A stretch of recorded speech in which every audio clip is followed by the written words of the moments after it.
जय हिंद। आज ADCA computer class का हमारा चौथा दिन है, तो आइए शुरू करते हैं।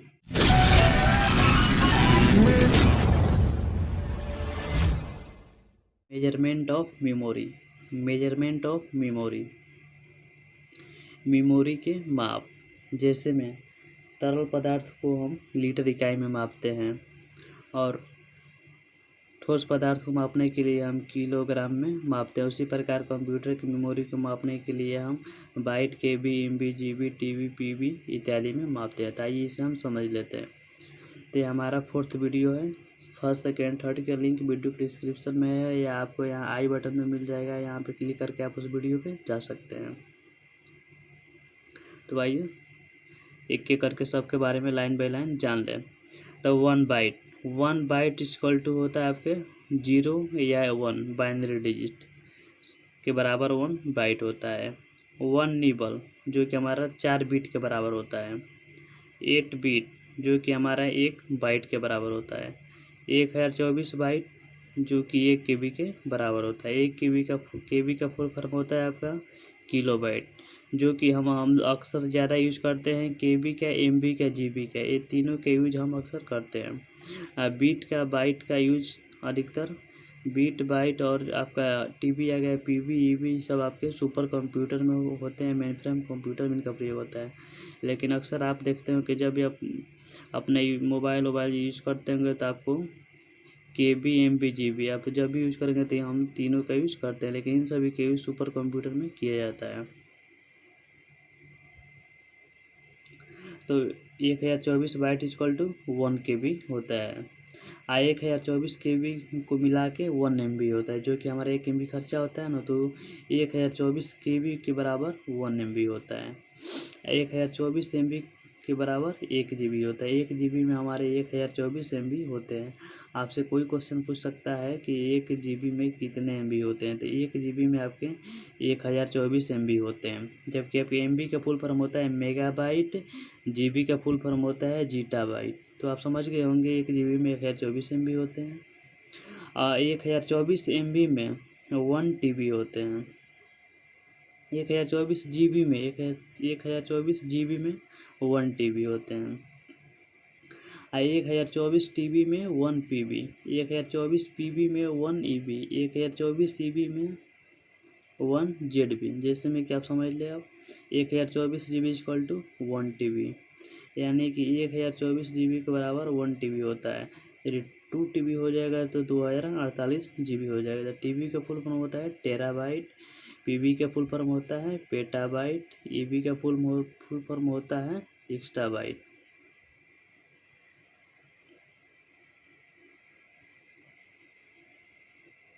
उसके बाद आता है 1024 CB। 1024 CB बराबर होता है 1 ZB।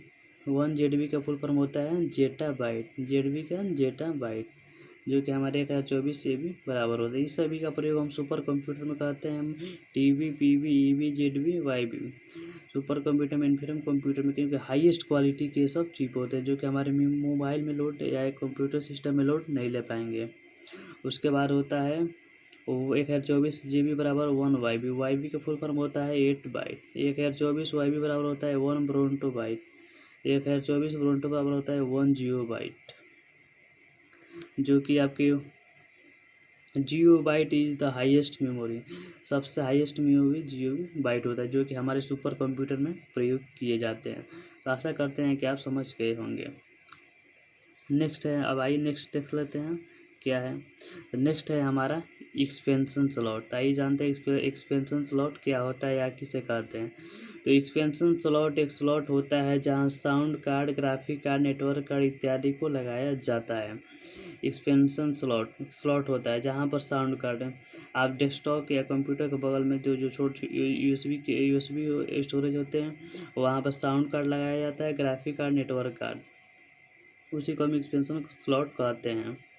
देखते होंगे कि आप बगल में यूएसबी केबल की तरह यहाँ थोड़ा सा जगह होता है, स्टोरेज होता है। वहाँ पे हम अपने साउंड कार्ड को, ग्राफिक कार्ड को, नेटवर्क कार्ड को लगाते हैं, उससे हम एक्सपेंशन स्लॉट बोलते हैं। नेक्स्ट है हमारा कूलिंग फैन।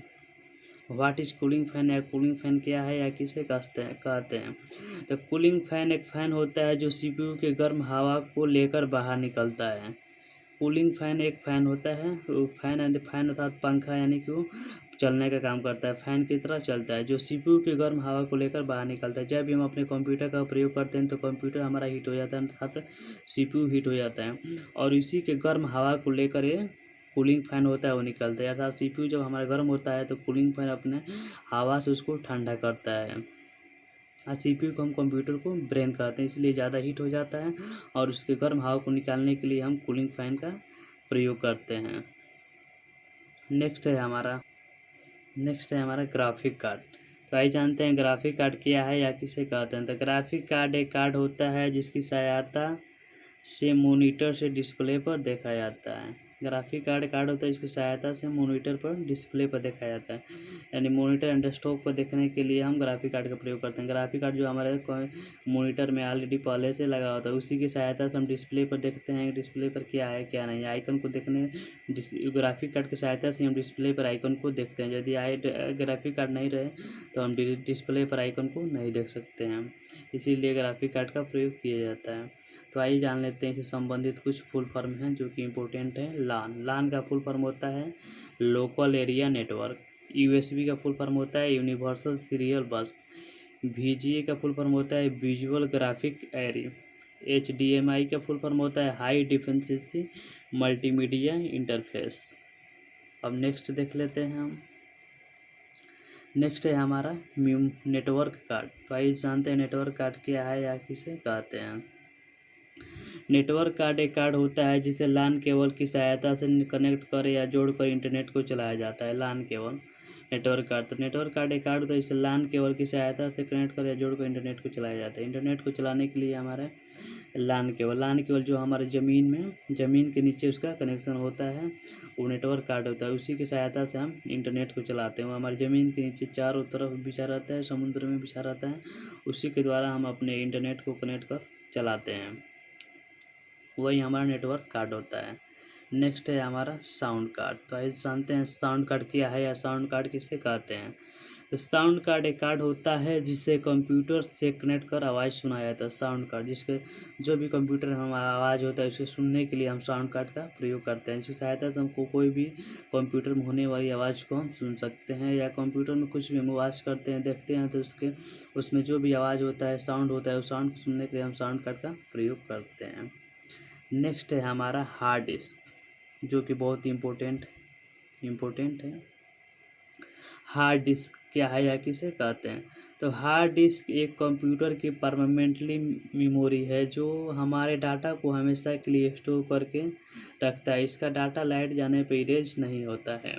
तो हार्ड डिस्क कंप्यूटर की परमानेंटली मेमोरी है, यानी कि एक तरह से उसका स्टोरेज एरिया है जो कि हमेशा के लिए उसके डाटा को स्टोर करके रखता है। परमानेंटली का मतलब हुआ है हमेशा के लिए स्टोर करके रखता है, हमारे डाटा को हमेशा के लिए स्टोर करके रखता है। परमानेंटली का मतलब यही हुआ है कि वो हमेशा के लिए रखेगा। टेम्प्रोरी का मतलब होता है कुछ समय के लिए, लेकिन परमानेंटली के लिए होता है हमेशा के लिए। इसका डाटा लाइट जाने पर इरेज नहीं होता है, स्टोरेज एरिया होता है, इसलिए यदि हम अपने कंप्यूटर पर कुछ वर्क कर रहे हैं, यदि लाइट हमारा चला गया तो भी इसका डाटा इरेज नहीं होता है। फिर हम अपने जब लाइट आएगा तो हम अपने डेस्कटॉप को खोलेंगे, कंप्यूटर खोलेंगे तो हमारा फिर वो आ जाता है, वो हमारा हार्ड डिस्क के चलते होता है।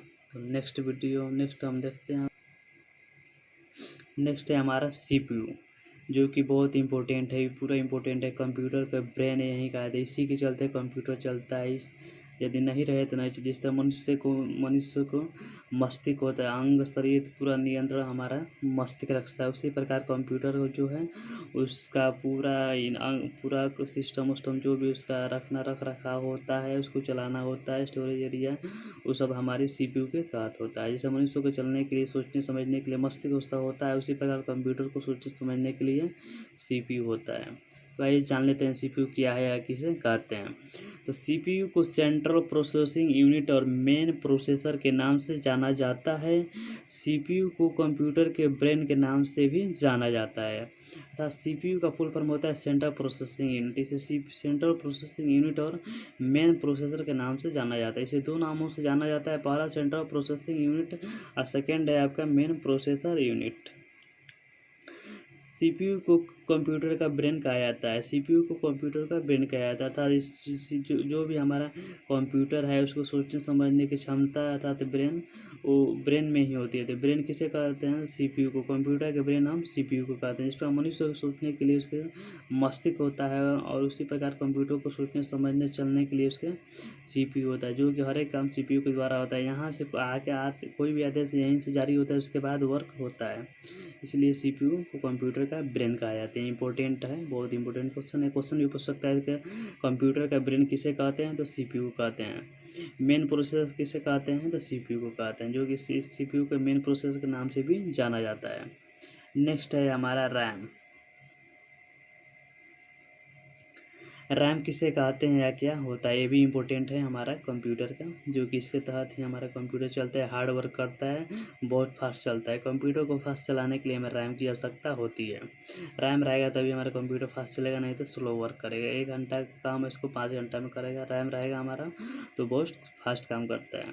तो रैम का फुल फॉर्म आप जान जाइए। रैम का फुल फॉर्म होता है random access memory. Random access memory. तो रैम कंप्यूटर की प्राइमरी मेमोरी और टेम्पररी स्टोरेज एरिया होता है। रैम को इंटरनल मेमोरी के नाम से जाना जाता है। इसका डाटा अचानक लाइट जाने पर इरेज हो जाता है। रैम कंप्यूटर के प्राइमरी मेमोरी और टेम्पररी स्टोरेज एरिया होता है।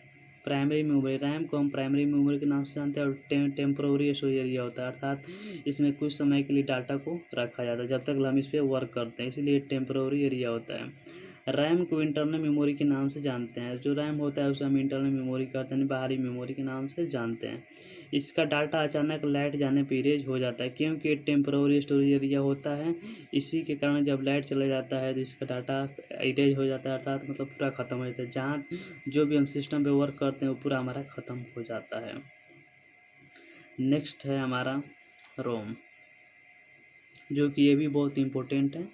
रोम स्टोरेज एरिया होता है, डिवाइस होता है जो भी हमारे वर्क करते हैं डाटा को सेव करके रखता है।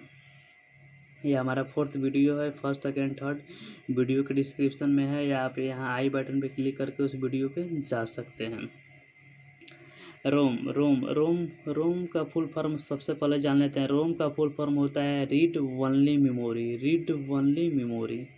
तो रोम को कंप्यूटर मेमोरी के नाम से जाना जाता है। एक कंप्यूटर सिस्टम फाइल को परमानेंटली स्टोर करके रखता है। इसका डाटा लाइट जाने पर इरेज नहीं होता है।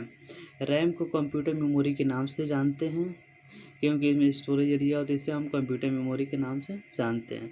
एक कंप्यूटर सिस्टम फाइल को परमानेंटली स्टोर करके रखता है। इसमें स्टोरेज एरिया होता है, इसलिए इस फाइल को जो हमारे कंप्यूटर सिस्टम में जो भी फाइल होता है या जो भी हम फाइल बनाते हैं सेव रखते हैं, उसको हमेशा के लिए परमानेंटली हमेशा के लिए स्टोर करके रखता है। इसका डाटा लाइट जाने पर इरेज नहीं होता है।